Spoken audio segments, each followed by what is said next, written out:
الحمد لله وكفى وسلام على عباده الذين اصطفى أما بعد فقد قال الله تبارك وتعالى في كتابه المجيد والفرقان الحميد أعوذ بالله من الشيطان الرجيم بسم الله الرحمن الرحيم أتأمرون الناس بالبر وتنسون أنفسكم وأنتم تتلون الكتاب أفلا تعقلون واستعينوا بالصبر والصلاة صدق الله العظيم. وقال رسول الله صلى الله تبارك وتعالى عليه وسلم إني تركت فيكم أمرين لن تضلوا ما تمسكتم بهما كتاب الله وسنتي. وقال رسول الله صلى الله تبارك وتعالى عليه وسلم ستكون فتن. فقال الصحابة فما المخرج عنها يا رسول الله؟ فقال رسول الله صلى الله تبارك وتعالى عليه وسلم كتاب الله تعالى وسنتي أو كما قال عليه الصلاة والسلام. میرے محترم بزرگوں، بھائیوں، علماء کرام، اول بات تو یہ ہے کہ جب یہاں ایسے علماء اور سید حضرات موجود ہیں تو میرے لیے گفتگو کا کوئی تک نہیں تھا، کوئی موقع نہیں تھا. میں نے مفتی صاحب سے بہت معذرت کی لیکن مجبوراً حاضر ہوں. اور دوسری بات یہ ہے کہ مجھے کوئی بات ہی نہیں کہنی. مجھے ابھی دو باتیں یاد آئیں، دونوں حضرت مولانا علی میاں کی ہیں. آپ لوگوں کو شاید معلوم ہوگا کہ دارالعلوم کا جو اجلاس سالہ ہوا تھا اس سے تقریباً 2.5-3 سال پہلے ندوۃ العلماء کا ایک بڑا اجلاس ہوا تھا، اور وہ جلسہ ایسا تھا کہ شاید اس ملک کی تاریخ میں ایسا جلسہ نہیں ہوا. اس میں اس ملک کے نہیں پوری دنیا کے جو منتخب علماء، یہاں تک کہ حرمین کے امام، یہاں تک کہ شیخ الازہر اور دنیا کے بڑے بڑے علماء فقہا سب جمع تھے. وہاں ایک گڑبڑ ہوئی. گڑبڑ یہ ہوئی کہ وہاں اثر کے بعد ایک خاص نشست تھی عربوں کی اور علماء کی، جس میں عرب تھے اور علماء حضرات تھے. بڑے جید علماء تھے، ہندوستان کے منتخب تمام علماء تھے. میں نے آج تک کبھی اس بر صغیر میں علماء کا اتنا بڑا مجمع جس میں لے کے عرب سے عجم تک سب شریک ہوں، میرے خیال سے 250-300 بڑے علماء تو دنیا کے تھے، اور ہندوستان کو 800 1000 1200 سے بڑے علماء، چھوٹے نہیں. خیر، تو وہاں ایک صاحب نے تقریر کی اور تقریر بڑھیا کی. اس میں انہوں نے آخر ایک بات کہی اور انہوں نے یہ کہا کہ بھائی جب آپ حضرات یہاں تشریف لائے ہیں تو آپ کو ندوے کے ساتھ بھی تعاون کرنا چاہیے، اس کی ضرورتوں کا بھی خیال رکھنا چاہیے. بس کہتے چلے. یہ بات مولانا علی میاں کو معلوم ہوئی اور مولانا کو تو جلال آ گیا. مولانا نے مغرب کے بعد آ کے تقریر کی، ایسی تقریر کہ شاید مولانا نے زندگی میں ایسی تقریر کب کی ہو. اور بات کہاں سے شروع کی؟ عجیب بات کی. فرمایا کرم تیرا کہ بے جوہر نہیں میں، غلام تورل و سنجر نہیں میں، جہاں بینی میری فطرت ہے لیکن کسی جمشید کا ساغر نہیں میں. مولانا نے کہا کہ یہ غلط کہا انہوں نے کہ ہم نے آپ کو چندہ دینے کے لیے بلایا. یہ انہوں نے غلط کہا کہ ہم نے آپ کو مدرسہ دیکھنے کے لیے بلایا. یہ انہوں نے غلط کہا کہ ہم نے آپ سے اپنے تعارف کرنے کے لیے بلایا. ہم نے آپ کو اس لیے بلایا تاکہ ہم آپ کو یہ دکھا سکیں کہ ہمارے بڑے جو دین کی عمارت مدینہ طیبہ سے لے کر آئے تھے، اللہ کے فضل و کرم سے آج تک ہم اسی پر قائم ہیں. آپ لوگوں نے اپنے اندر جو تبدیلی پیدا کی، آپ کے اندر جو بگاڑ آیا، سدھار آیا، ہم اس کو نہیں جانتے، لیکن ہم آج تک محمد عربی کے آج تک دامن گرفتہ ہیں اور اسی راستے پر چلے ہیں، اسی راستے پر چلتے رہے. تو میرے بھائی یہ بات تو یہ ہے جلسے کی ایک بات تو یہ، لیکن سوال یہ ہے، یہ بات جو مولانا نے کہی تھی تو 35 سال پہلے کی ہے، 45 سال پہلے کی. آپ یہ بتائیے کہ آج ہم بھی یہ کہہ سکتے ہیں کہ جو امانت ہم مدینے سے لے کر آئے تھے، جو امانت ہمارے اسلاف لے کر آئے تھے، جس امانت کی وجہ سے ہمارے لوگوں کو دیکھ کر دوسرے مسلمان ہو جاتے تھے، وہ امانت کہاں ہے ہمارے پاس؟ نبی پاک صلی اللہ علیہ وسلم نے ارشاد فرمایا تھا کہ ایک وقت ایسا آئے گا کہ تمہاری بہت بڑی تعداد ہوگی، لیکن تمہاری حیثیت ایسی ہوگی جیسے پانی کا جھاگ، جیسے نہر کا میل کہ جو پھونک سے اڑ جاتا ہے، جو تینکے سے صاف ہو جاتا ہے۔ صحابہ نے عرض کیا وہ من قلت النہر یوم الدین، اللہ کے نبی، اے اللہ کے نبی، کیا اس دن ہم چھوڑے ہوں گے؟ آج ہم چھوڑے ہیں جو قیصر و کسریٰ ہم سے کامتے ہیں، یہ زمین ہمارے وجود سے ڈھلتی ہے، اور جہاں چلے جائیں وہاں اسلام کا جھنڈا گاڑ کے آتے ہیں، جہاں سے گزر جائیں وہاں لوگ مسلمان ہو جاتے ہیں۔ میرے بھائی یہ بات پرانی نہیں ہے، حضرت خواجہ محی الدین الفسانی، خواجہ محمد زبیر نقشبندی جو سرہند میں رہتے تھے، ان کا قافلہ کبھی کبھی نکلتا تھا، کبھی دلی تشریف لائے، کبھی پنجاب چلے گئے، کبھی کہیں چلے گئے۔ ان کے قافلے کی کیا برکت تھی؟ ان کے قافلے کی برکت یہ تھی کہ مورخین نے لکھا ہے، انگریزوں نے لکھا ہے کہ ان کے قافلے میں جو آدمی گزر جاتا کافر، غیر مسلم، عیسائی، اور اس کی نظر شاہ زبیر کے چہرے پر پڑ جاتی، وہ وہی کلمہ پڑھ کے مسلمان ہو جاتا تھا۔ یہ کوئی 200 برس کے اندر کی بات ہے، پرانی بات نہیں ہے۔ ایسے ہی ایک عالم، ان کا تذکرہ مولانا علی میاں نے کیا ہے شاہ عبد القادر کے زمانے میں، پنجاب کے تھے۔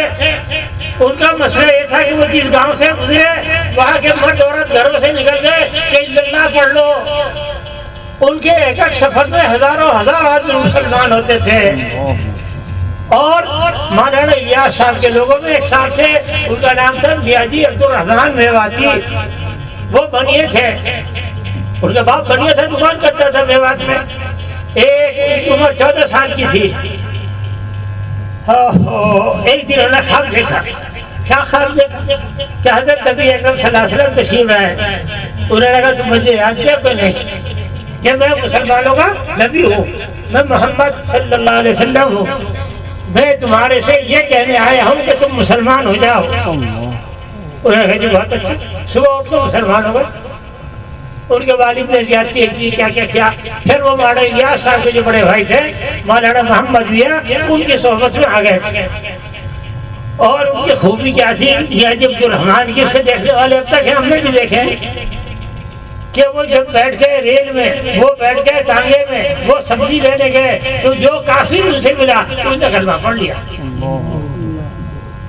یہاں تک ہوا کہ تانگے میں ان کے ساتھ ساتھ کئی لوگ ہندو سکھ اسی ارادے سے بیٹھے کہ ان کو قتل کر دیں گے ہتھیار لے کر۔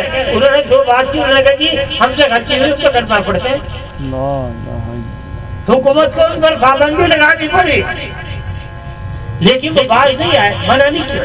جہاں جاتے لوگ انہیں دیکھ کے مسلمان ہو جاتے ہیں۔ بڑی عجیب عجیب واقعات ہیں، میں یہ نہیں کس سے سنا رہا آپ کو، میں یہ کہہ رہا کہ ہم اپنے گریبان میں منہ ڈال کے دیکھیں کہ ہمارا حال کیا ہے۔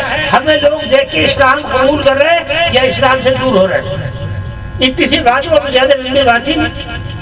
یہ اسلام کو خدا نخواستہ بدل گیا، اسلام کی تعلیمات بدل گئی، ان کی تعلیم کا طریقہ بدل گیا، کوئی نہیں بدلا۔ ہم بدلے ہیں، یہ مسلمان ہیں جنہیں دیکھ کے شرما یہود۔ میرے بھائی ذرا کچھ کہنے کا ارادہ نہیں تھا اور اب بھی نہیں ہے۔ پرانے لوگوں نے ایک بات کہی ہے کہ خیر الکلام ما قل ودل۔ ابھی مفتی صاحب نے جو کچھ کہا اس کے بعد کہنے کی کچھ اجازت نہ ضرورت تھی۔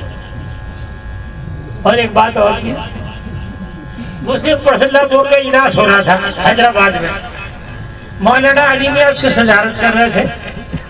مولانا سے پہلا قاضی مجاہد الاسلام صاحب نے تقریر کی، اس کے بعد مولانا کو بلا گیا، مولانا آ گئے۔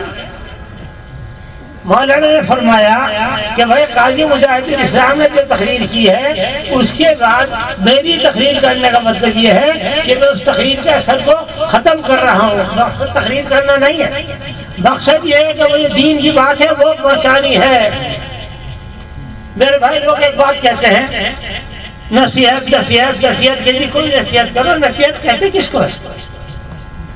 نصیحت کہتے ہیں اس بات کو جس کو آدمی پلے باندھ لے۔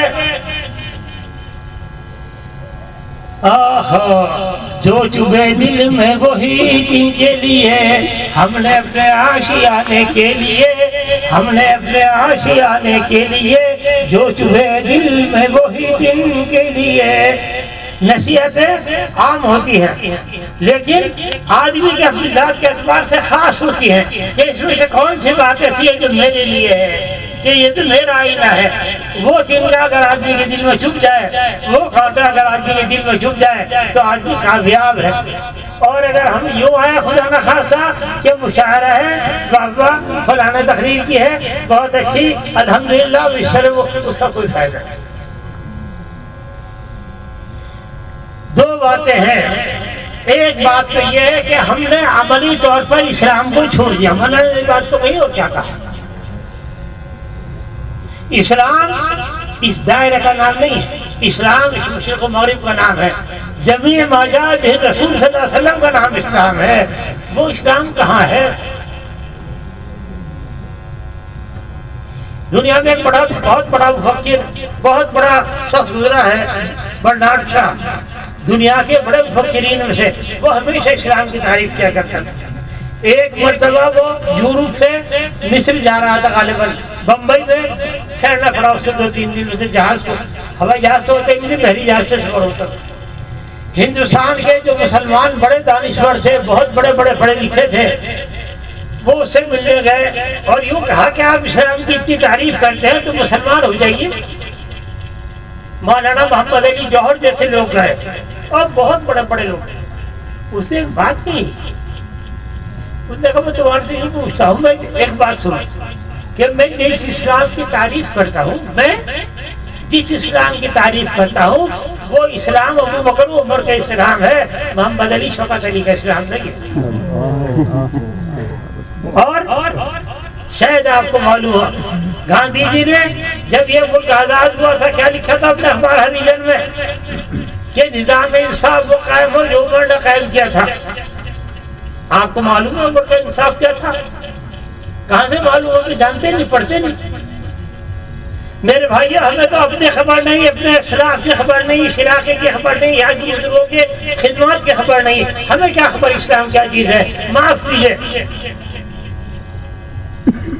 آپ نے تو بزرگوں سے پڑھا جو آپ کو پتا ہوتا ہے اسلام کیا ہے، آپ نے سید احمد شہید کو پڑھا جو آپ کو پتا چلتا ہے اسلام کیا ہے، آپ نے شاہ ولی اللہ کو پڑھا جو آپ کو خبر ہوتی ہے کہ اسلام کیا ہے، آپ نے محدثین کو پڑھا جو خبر، اسلام ہے کہاں؟ جب آپ کو انہی کی خبر نہیں تو آپ قرآن حدیث کی کیا بات کریں؟ آج کل بہت ہنگامہ ہو رہا ہے، ایک وہ وسیم رضوی ہے، اس نے قرآن شریف کی 26 آیتوں کے خلاف ایک درخواست سپریم کورٹ میں ڈالی ہے، 25 تاریخ کو اس کی سماعت ہوگی، سارے ملک میں ہنگامہ، مرد آباد کیا ہوتا ہے؟ کچھ ہوتا ہے؟ اس کے جواب دینے کی ضرورت ہے، اس کا 2 طرح جواب دیا جا سکتا ہے۔ ایک تو یہ کہ جو قرآن کی 26 آیتیں جس نے کہا معاذ اللہ کے قرآن سے نکال تو اسلام کو کوئی خطرہ نہیں، یاد رکھیے، ہمیشہ یاد رکھیے اسلام کو کوئی خطرہ نہیں، جو خطرہ ہے وہ ہم مسلمانوں کو ہے، کیونکہ ہم معاف کرنا ان حضرات سے معافی چاہتا ہوں، کیونکہ ہم جعلی مسلمان ہیں، ہم نقلی مسلمان ہیں، ہمارے پاس اسلام کا ٹائٹل ہے، اسلام کا کرتا پاجامہ ہے، اسلام کے اندر سے عمل نہیں ہے، ہمارے دل میں اسلام نہیں ہے، ہمارے ظاہر میں اسلام، اسلام سے ظاہر کا نام نہیں ہے، اسلام اندر کے نام۔ تو کیا ہوا؟ ہم لوگ نے جلوس کر رہے، جلسے نکال رہے، یہ کر رہے، وہ کر رہے، کچھ نہیں۔ اس کا کیا طریقہ تھا؟ اس کا 2 طریقہ تھے، صرف 2۔ اس کا عملی جواب دیا جاتا اور اسے عدالت میں جتنے اعتراضات کیے ان کا محمل بتایا جاتا کہ یہ آیت کس موقع کی ہے، کیوں کہی گئی، اس سے کیا مراد ہے، اور دوسرے جو کچھ اس نے کہا وہ تمہاری کتابوں میں کہاں کہاں موجود ہے، ان کے سامنے آئینے رکھتے ہیں نا۔ ایک کام ہے، ایک سال ہے، آپ نے نام سنا ہو، بعض نے سنا ہوگا، ہندوستان کے دنیا کے بہت مشہور قانون داں، بہت مشہور فیضان مصطفیٰ صاحب حیدرآباد میں، جو علی گڑھ میں قانون کے ہیڈ تھے، پروفیسر تھے، اور ہندوستان کے بڑے بڑے جج اور ماہرین سب ان کے شاگرد ہیں۔ اب ان کی یونیورسٹی ہے حیدرآباد میں۔ اب انہوں نے اس پروگرام کے بعد اپنا ایک پروگرام شروع کیا، کیا بات کی ہے بھائی، کمال کی ہے انہوں نے۔ کہنے لگے تو قرآن کا طالب علم نہیں، میں عالم نہیں، میں تو قانون داں ہوں، میں تو قانون کی روشنی میں بات کروں گا۔ انہوں نے پہلی بات تو بہت فتح کی ہے، کہیں بہت ہی فتح کی ہے، جو ہمارے وہ اچھے آدمی نہیں جانتے۔ کہ جس ترجمے کو اس نے بنیاد بنایا ہے انگریزی کے، وہ قرآن کا پوری دنیا میں سب سے زیادہ غیر معتبر ترجمہ ہے. کسی بھی مسلمان نے اس کا اعتماد ظاہر نہیں کیا. ایک بات. اور دوسری بات وہ یہ کہتا ہے کہ قرآن کا ماہر اس نے کیا کیا قرآن کے لیے، اس کا کون سا مضمون ہے، کون سی کتاب ہے جس لوگ پڑھتے ہو کہا اس سے قرآن سمجھ میں آ سکتا. دو باتیں. پھر اس نے جتنی آیتیں اٹھائی ہیں اس نے یا تو ان کی قانونی حیثیت بیان کی ہے کہ ہندوستان کا جو لا ہے، ہندوستان کا جو قانون ہے اس میں اس کا کیا مرتبہ ہے. اور دوسری بات اس نے یہ کہی کہ یہ جو ہندوؤں کی کتابیں ہیں، راون ہے اور فلاں ہے، یہ جو بات کہی ہے وہ یہی کہی اس نے کہی. کیا دونوں میں کیا فرق ہوا؟ فرق بتاؤ کیا ہوا؟ یا تو اگر غلط ہے تو وہ بھی غلط ہے. تو میرے بھائی کہنے کا مقصد اتنا کہ ہم جو کرنے کے کام ہیں وہ تو کرتے نہیں ہیں. ہمیں قرآن کی ان آیتوں کا مطالعہ کرنا چاہیے تو شاید خبر بھی نہیں کسی کو کہ وہ 26 آیتیں کون صرف 26 آیتیں قرآن کی زیادہ کر دی ہو. تو اللہ نے بہت پہلے اعلان کر دیا تھا لا تبدیل لکلمات اللہ. اور کیا کہا تھا کہ اس کی حفاظت ہم کریں گے. انا نحن نزلنا الذکر وانا لہ لحافظون. قرآن کو چیلنج کرنے والا قیامت تک نہ پیدا ہوا، نہ ہو سکتا، ہو ہی نہیں سکتا. کس سے ختم ہوا؟ یہ مسئلہ نہیں، مسئلہ تو ہمارا ہے کہ اگر ہمارے اندر اسلام کا تعلق ہوتا، اگر ہم اسلام سے قرآن سے واقف ہوتے تو ہم نقد اس کو جواب دیتے. آپ کے معلوم ہوگا 7-8 سال پہلے ایک بہت واقعات کتاب آئی تھی سیٹینک ورسز. یہ ایک ایسے شخص نے لکھی تھی جو مقصد کو مسلمان کہتا ہے شیطانی آیات اس کا مطلب ہے. وہ انگریزیوں میں چھپی، ساری دنیا میں ہنگامہ ہوا. ہمارے ہندوستان کے بہت بڑے قانون داں ہیں، بہت بڑے مصنف ہیں، ان کا نام ہے رفیق زکریا. بمبئی میں رہتے تھے، انتقال ہو گیا. انہوں نے اس کا جواب دیا اور وہ جواب ایسا کہ ساری دنیا میں پھیل گیا کہ جواب سے اس کو کہتے ہیں. تو میرے بھائی قرآن کے ماتم تو کرتے ہیں اس کرنے کو تیار نہیں. ایک بات. اور دوسری بات میں یہ کرنا چاہوں گا کہ مسئلہ کیا ہے. صرف جو ہے جہاں تک میری ناقص اصل عقل کام کرتی ہے. ایک بات تو ہے جو اخبار میں بھی گئی تھی، کارواں کے دل سے ایسا سیزیاں جاتا رہا. ہمیں اس بات کا خبر نکل گیا کہ ہم مسلمان ہیں، یہ ملت کا نقصان ہو رہا ہے، میرا نقصان نہیں ہے. ملت کے لیے رونے والے ختم ہو گئے، ملت کا درد رکھنے والے ختم ہو گئے. خدا گیا میں صاف کہتا ہوں یہ سوال نہیں ہوگا کہ تم حنفی تھے یا شافعی تھے، تم کس کو مانتے تھے، کس کو نہیں مانتے تھے، کس خانقاہ سے بیٹھ تھے، کس انجمن سے، کس جمعیت سے وابستہ تھے. یہ سوال ہوگا کہ جب یہ میرا دین، میرے نبی کی امانت مٹ رہی تھی تم کیا کر رہے تھے. تم کہو گے کہ جو فلاں جمعیت کے لیے کام کر رہا تھا، میں تو فلاں پارٹی کے لیے کام کر رہا تھا، میں تو فلاں مدرسے کا ناظم تھا، میں تو فلاں. کیوں پڑھا رہے تھے تم لوگ کتاب؟ جب تمہارے اندر اسلام کو خطرہ محسوس ہو رہا تھا تو کیوں تم سامنے نہیں آئے؟ میرے بھائی ہمارا مسئلہ یہ ہے کہ ہمارے عوام کا یہ احساس ختم ہو گیا کہ ہم مسلمان ہیں اور ہمیں مر کے کل کو خدا کو جواب دینا ہے. دوسری بات، ہمارے لوگوں نے اپنے کام بانٹ لیے. اسلام سے تعلق کم رہ گیا، اپنے کام سے تعلق ہے. اور یہ ملت، اس کا مزاج یہ ہے نبی پاک صلی اللہ علیہ وسلم کی طرف سے کہ یہ ملت اگر ملت رہے گی تو باقی رہے گی، جب یہ بڑھ جائے گی تو ختم ہو جائے گی. کیا کہا؟ ٹھیک ہے، دریا ہے، دریا سے باہر کچھ نہیں. کہ قطرہ جو ہے، موج جو ہے، اس کا جو مزہ ہے وہ سمندر میں، دریا میں ہے. جب وہ موج پانی سے اچھل کر باہر آ گئی تو کون اس کو پوچھ رہا ہے؟ موج ہے دریا میں اور بیرون دریا کچھ نہیں. ہمارا مسئلہ یہ ہے کہ ہمارے اندر سے مسلمان ہونے کا احساس ختم ہو گیا. ابھی مفتی صاحب نے یہ بات کہی کہ ہم عبادات کو فرض کرنا چاہیے، ان کو کر کے سمجھتے ہیں کہ ہماری ذمہ داری ختم. کیا ہو رہا تمہارے علاقے میں؟ کیوں گھر گھر سود کا کام ہو رہا؟ کیوں گھر گھر شراب نوشی ہو رہی؟ کیوں لڑکیاں باقاعدہ ایک دو نہیں، مجھے 50 کا علم ہے، میں نام بتا سکتا ہوں، جو کاروں میں بیٹھ کے ہوٹلوں میں کھانے کے لیے جا رہی ہے.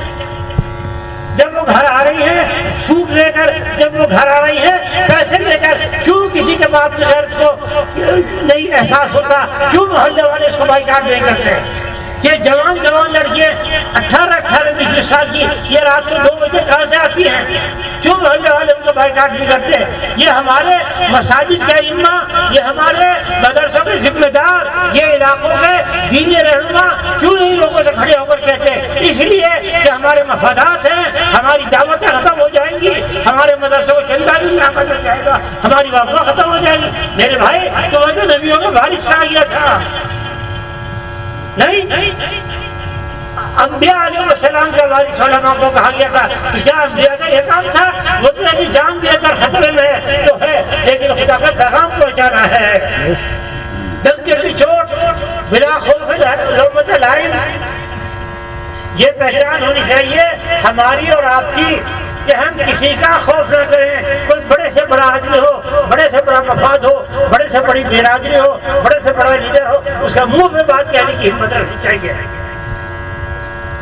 کم سے کم ذمہ داری آپ کی ادا ہوگی۔ اور میرے بھائیوں، ہمارے جتنے بھی دین کے کام کرنے والے لوگ ہیں، اگر وہ اپنے علاقوں میں، اپنے محلوں میں، اپنی مسجدوں میں یہ کام نہیں کرتے تو پھر آپ فکر کرنی چھوڑ دیجیے۔ اس سے برے حالات آئیں گے۔ آپ کے سامنے میں کہنا نہیں سکتا کہ اس ملک میں منصوبے کیا ہیں، کیا کیا باتیں ہو رہی ہیں۔ ایک منصوبہ جس کی تیاری ہو رہی ہے وہ آپ کے تمام مدرسوں پر پابندی لگا دینے کی ہے۔ کیا کرو گے؟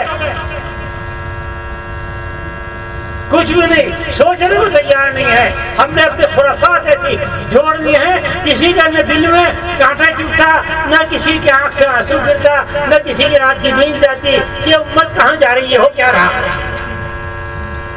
میرے بھائیوں، ہم نے دو آدمی دیکھے ایسے، ایک مولانا یوسف صاحب تبلیغی جماعت کے امیر، وہ 24 گھنٹے میں 3.5 گھنٹے سوتے تھے، 24 گھنٹے میں 3.5 گھنٹے، اور اس میں بار بار اٹھ کے بیٹھ جاتے، آسی چڑھتے، ہے اللہ میں اس امت کے لیے کیا کروں، ہے اللہ میں اس امت کے لیے کیا کروں۔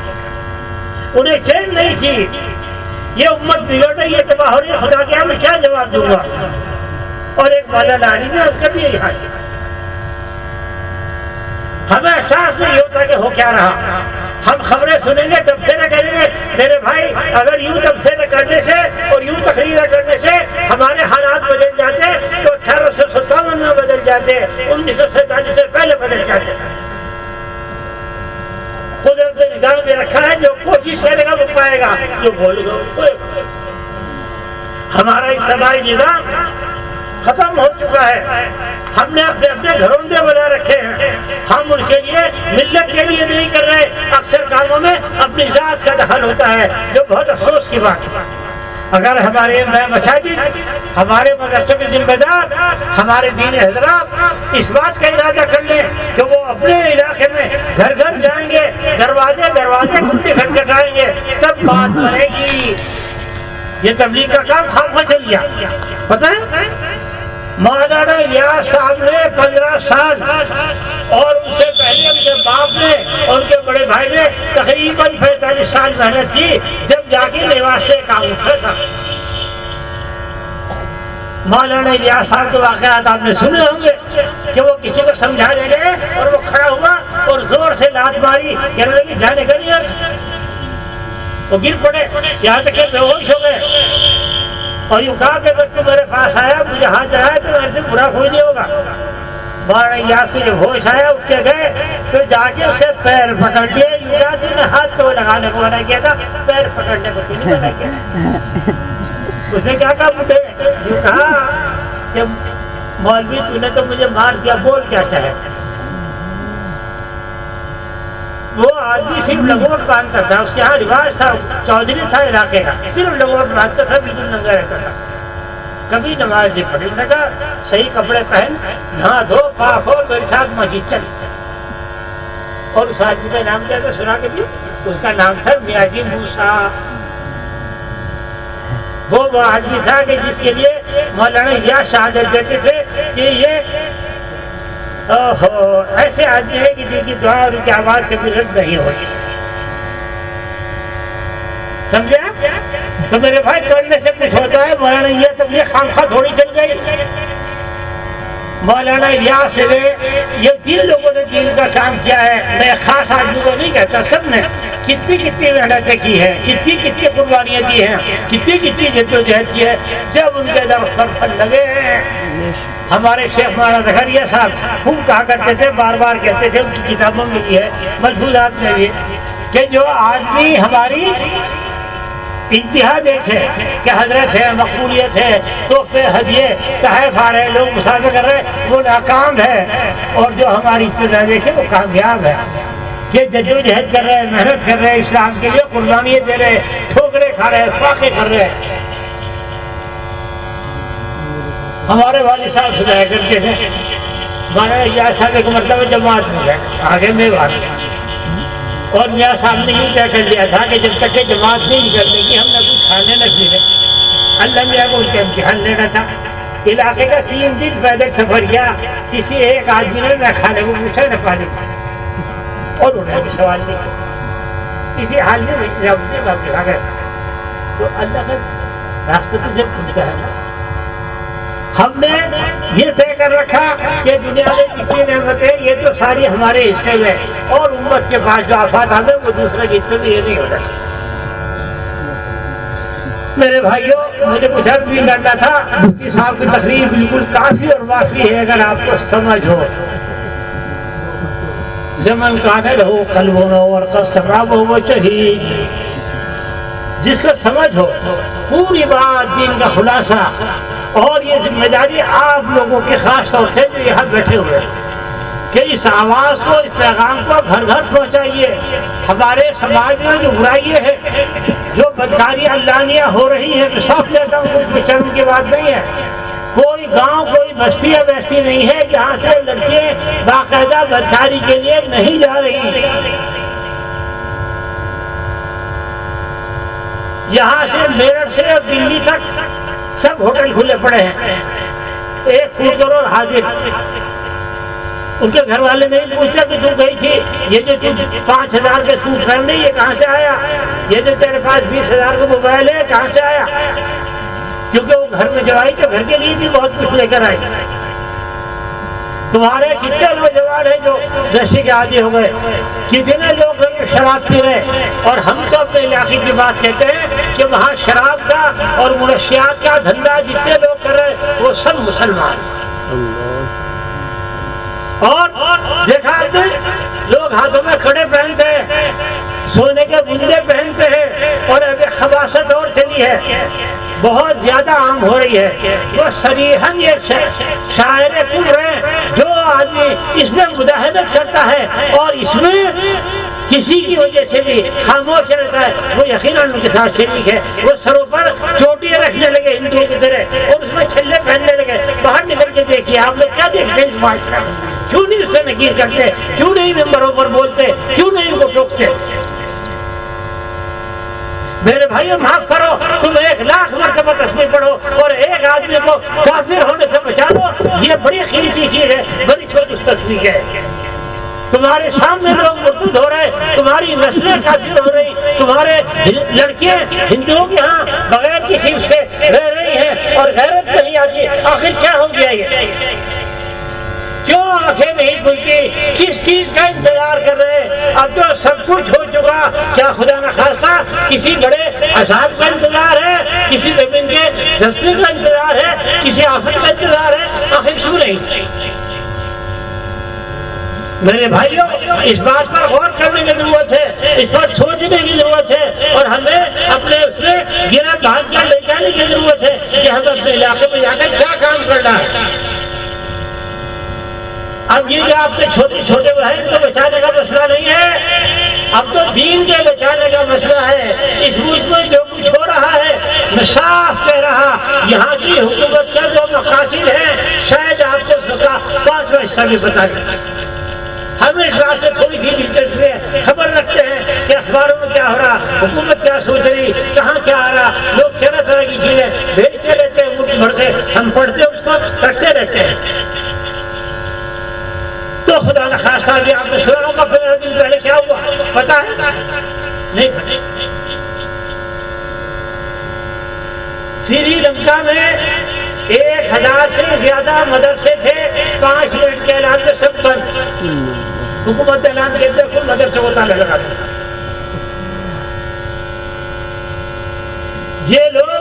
اسرائیل کے اور ایسے جو دشمنان اسلام ہیں ان کے مشورے سے سوچ رہے ہیں کہ یہاں اسلام پر پابندی لگانے کی، یہاں مسلمانوں کو بالکل دیوار کے پیچھے ڈالنے کی کیا صورت ہے؟ میرے بھائیوں بڑا مسئلہ یہ ہے، میں تو ایک بات کہتا ہوں کہ اپنا احساس ہے نہیں اس بات کا، نہ اس بات کی خبر ہے اور نہ اس بات کا احساس ہے کہ بحیثیت مسلمان ہماری کوئی ذمہ داری ہے۔ کیا ہماری ذمہ داری کھانا پینا ہے؟ صبح سے شام تک دکان پر بیٹھے اور شام کو حساب کر لیا کہ ہم نے اتنے لاکھ کمائے، اتنے لاکھ کیے، یہ سود کا سارا کاروبار کون کر رہا؟ مسلمان نہیں کر رہے؟ کیوں جاتے ہو ان کے دروازوں پر؟ کیوں شریک ہوتے ہو ان کی دعوتوں میں؟ کیوں بیٹھتے ہو ان کے پاس؟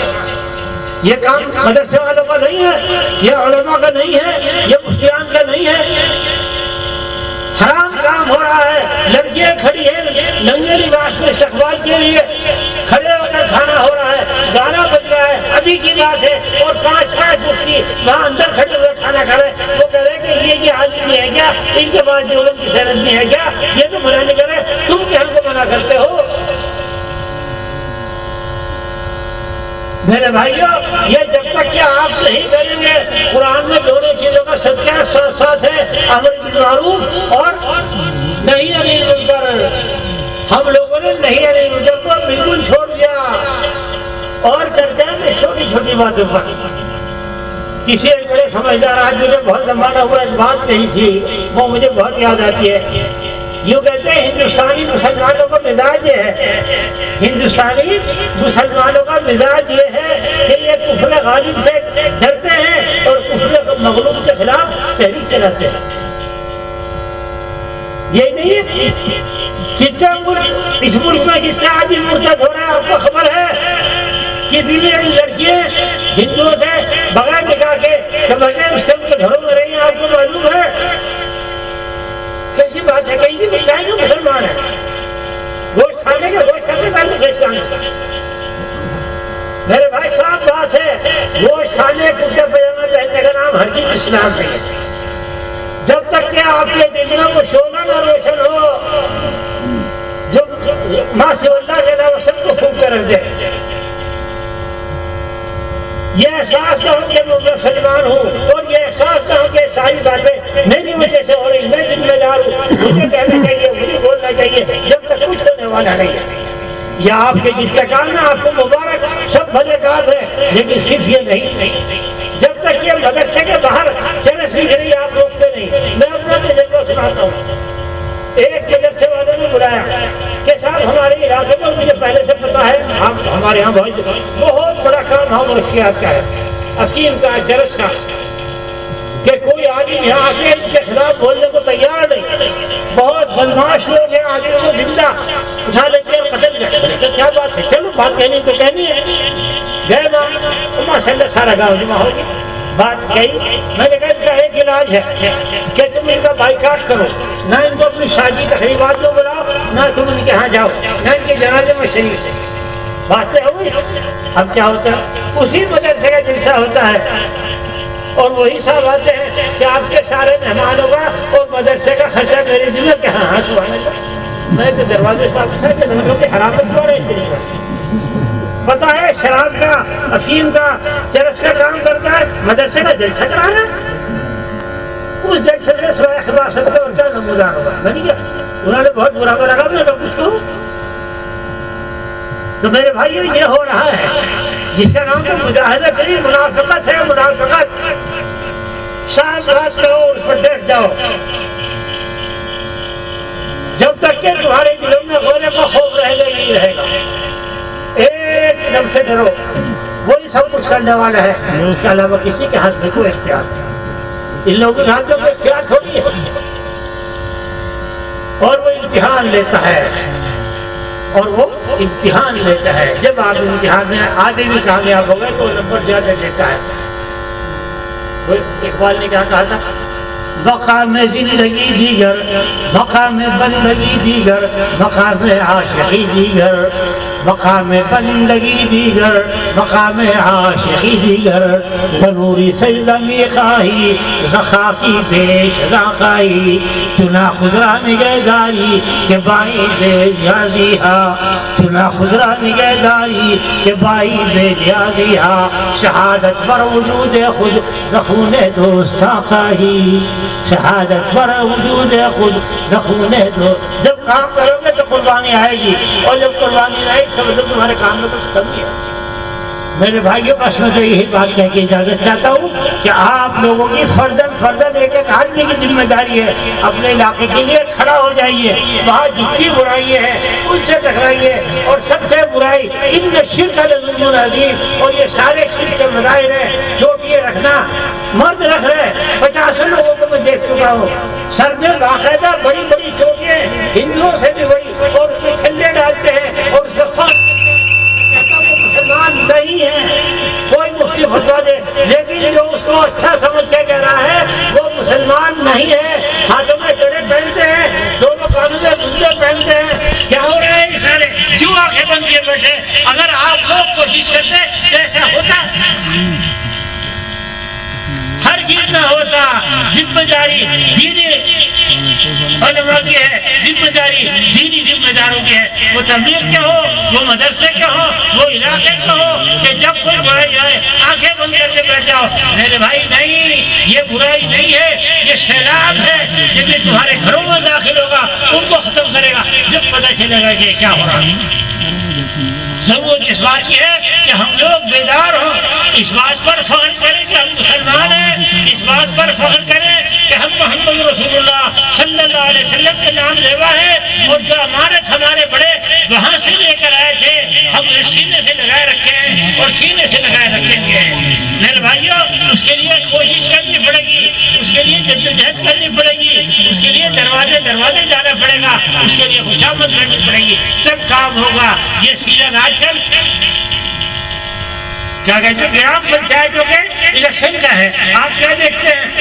جو امیدوار ہے وہ کوئی بھی ہو، کوئی اچھا ہو یا برا ہو، دشمن ہو دوست ہو، بڑا ہو یا چھوٹا ہو، شمار ہو، اسے ہمیں ووٹ دے دیے جاتے نہیں، ہر ایک کے دروازے پر جا رہے نہیں جا رہے۔ کیا آج تک ہم اسلام کے لیے نہیں کر سکتے؟ اتنا کام اللہ کے لیے نہیں کر سکتے؟ یاد رکھو جو دروازے سے کوئی نہیں دھتکار دیتے۔ اور ہاں ایک بات تو ضمنی ہے مگر ضروری، علاقے کے سب لوگ بیٹھے ہیں،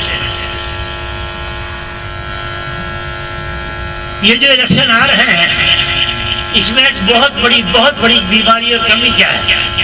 کمی یہ ہے کہ اکثر امیدوار اب تک تو لوگ 20-20, 50-50 لاکھ روپے خرچ کر چکے، اب حکومتی الیکشن کچھ مؤخر کر دیا، اور اس میں سب سے بڑا خرچ کیا ہے ہوتا ہے پتہ؟ شراب کا۔